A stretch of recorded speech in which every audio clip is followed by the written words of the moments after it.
Good morning, everybody. Happy Wednesday. Hope you're doing well. And it's time to introduce another weekly series for the upcoming season.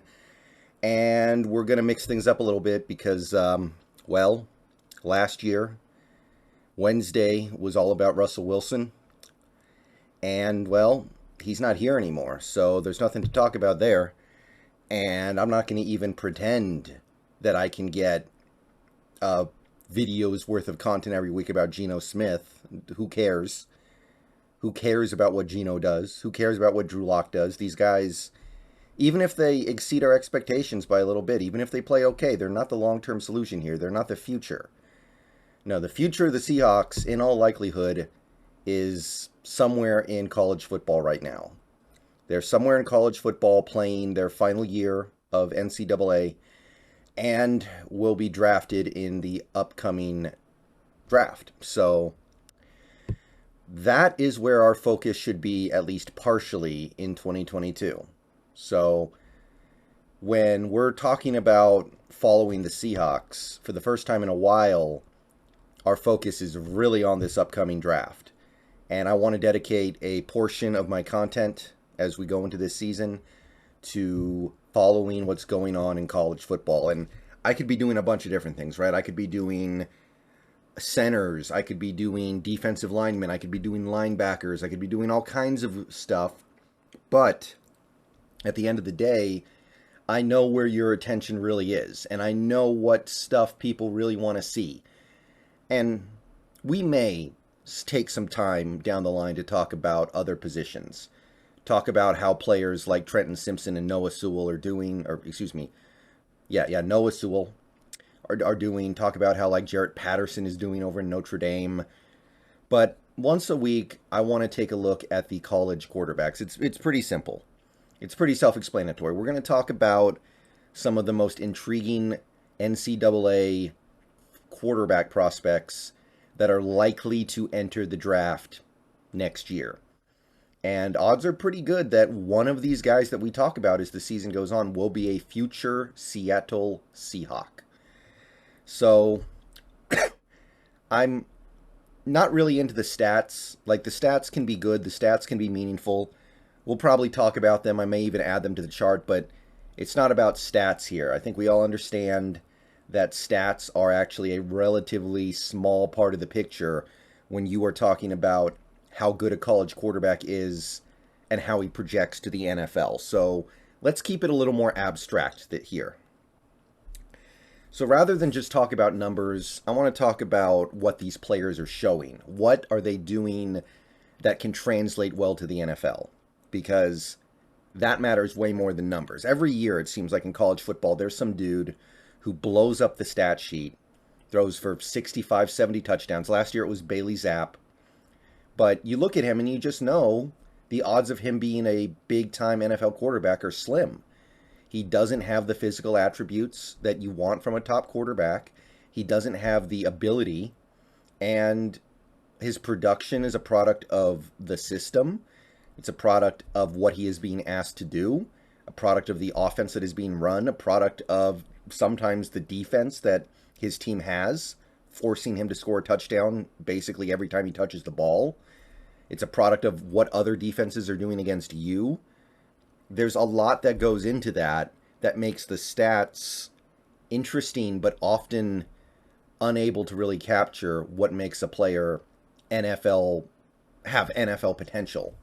So every week, I think what we're going to do is we're going to have a top 10 list of my favorite college quarterbacks for draft purposes. And then every week we're going to adjust who played well, who didn't play well, who's moving up, who's moving down, who's getting promoted to the list, who's getting bumped off the list. Pretty simple.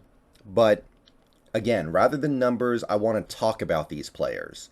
I want to actually talk about these players from an NFL perspective. Can they make NFL throws? Can they hold up against NFL pass rushes? Can they do the things that we see quarterbacks do on Sunday?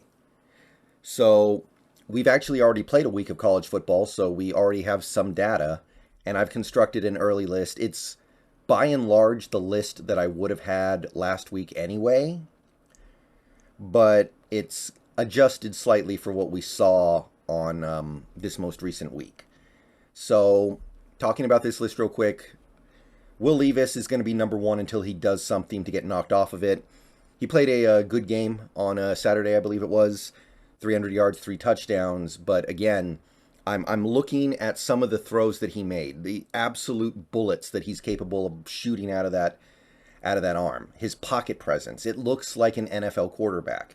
I look at Will Levis and I go, that's a guy who belongs in the NFL cerebrally. He's got an NFL arm.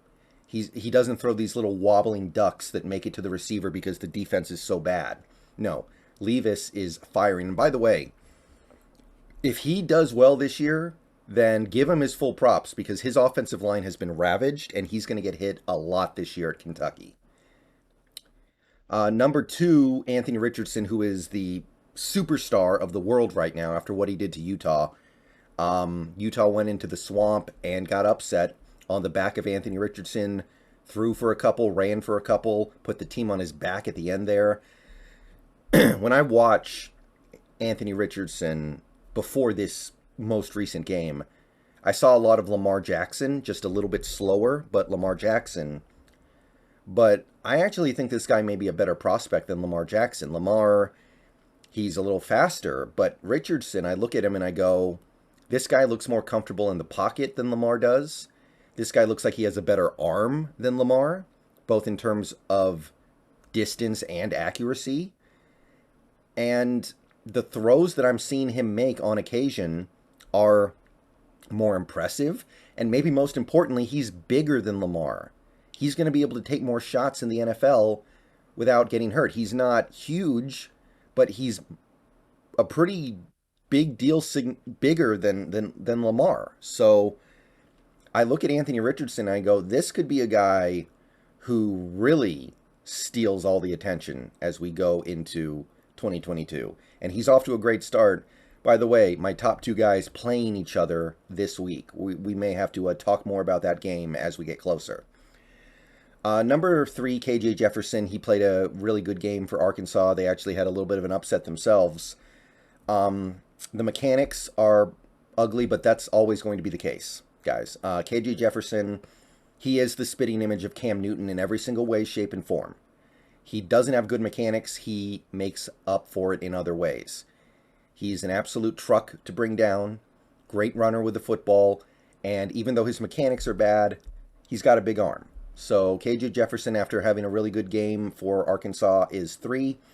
4, I have Stroud. I thought he played fine against Notre Dame. It took him a while to warm up, but once he got going, he got going.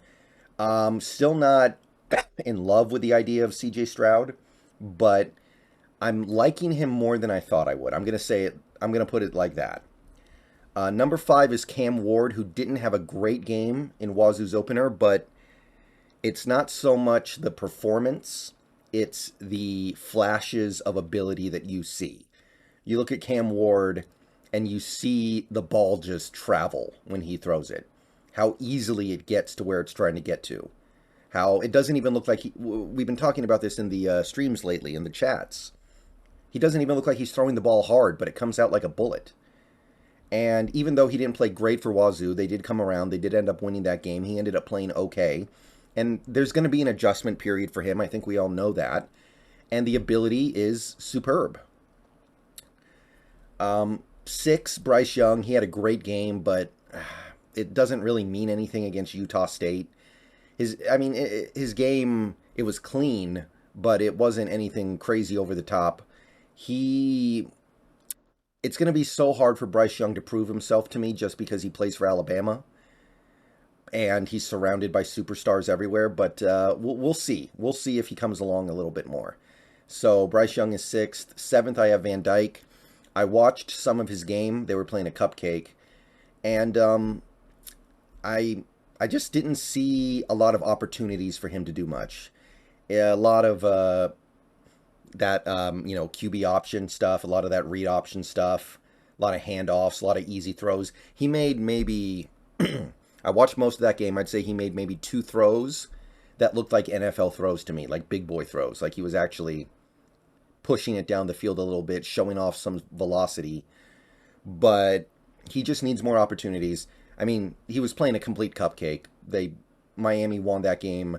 I think on kick returns alone, they probably could have won that game. They could have literally kneed the ball every time they got the ball on offense and won. So Van Dyke's going to have plenty of opportunities to prove that he's more than just a handoff machine. Slovis, he actually played in the Thursday game. I got to watch a good chunk of that. Played well. He did take one really bad sack that I can recall. One really, really do not do that sack. But he played very well. I was mostly impressed. I put him at number 8. Number 9 is Hendon Hooker. It's going to be hard for Hooker to rise too high because he's so old already. I think he's either 25 or he's going to be 25 next year. But ignoring that, I like his arm. I like what he does on the field. I like him. I wish he was younger.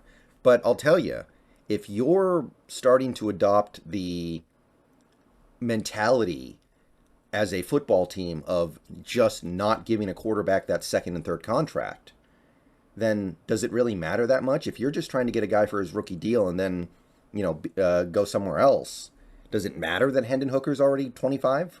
Maybe not. And 10th, I put Tanner McKee. He played a real solid game for Stanford. Nothing over the top, of course. It was a pretty weak opponent. Stanford won easily. But I like McKee because of his size. Very appealing. Very interesting whenever you see a guy who's 6'6". So he's going to hold a spot in the top 10 for now. There are definitely some other guys as well that aren't on this list. Guys like Stetson Bennett is starting to get attention. I personally don't know if I view Bennett as an NFL quarterback, but maybe. We'll see as the year goes on. Spencer Rattler played okay, I guess. Had a couple turnovers, but I continue to believe there's some ability there. It's just a question of his mentals, and that's about it. So let me know what you guys thought. That was a quick rundown of the quarterback stuff that I noticed from week 1 of college football. Who do you like? We're going to keep doing this every week for the rest of the college football season. All right. See y'all later. Go Hawks.